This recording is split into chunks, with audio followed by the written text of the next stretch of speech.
Des membres de la diaspora rwandaise disent avoir été menacés et leurs proches enlevés dans le cadre d'une répression mondiale menée par les autorités rwandaises.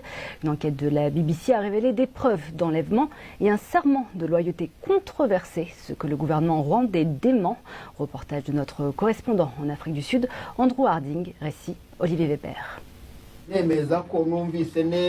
Une vidéo fuitée d'un rassemblement à l'ambassade du Rwanda à Londres.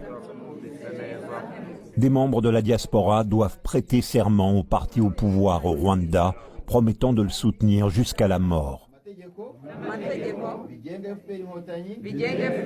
Si je trahis le parti, entonne-t-il, je serai puni par pendaison. L'ambassade nous a assuré que personne n'avait été forcé de venir.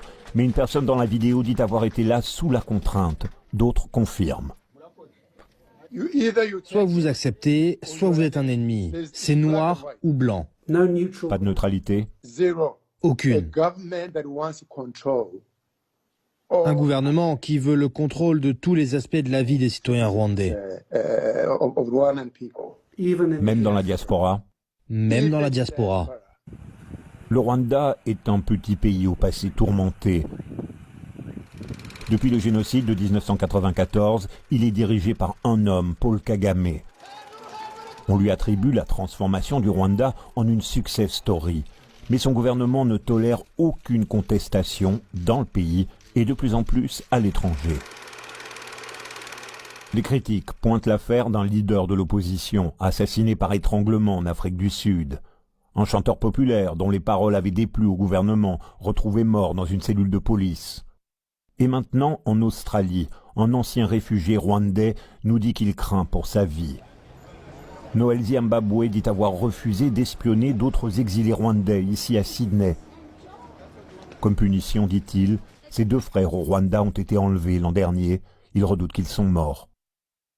On ne sait pas s'ils sont encore en vie ou pas. Et vu les cas similaires qui sont arrivés à d'autres Rwandais, il n'y a pas d'espoir.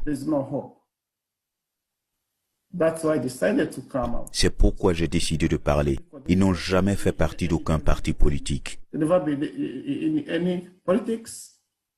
Pourquoi doivent-ils payer un tel prix alors qu'ils n'ont rien fait?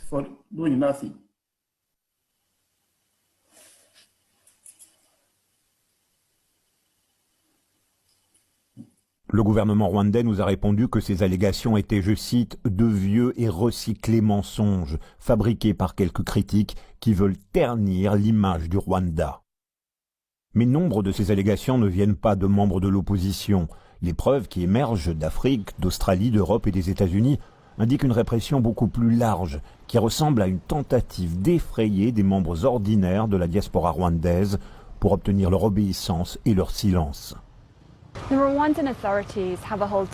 Les autorités rwandaises utilisent une gamme de tactiques pour réprimer toute contestation au Rwanda et à l'étranger.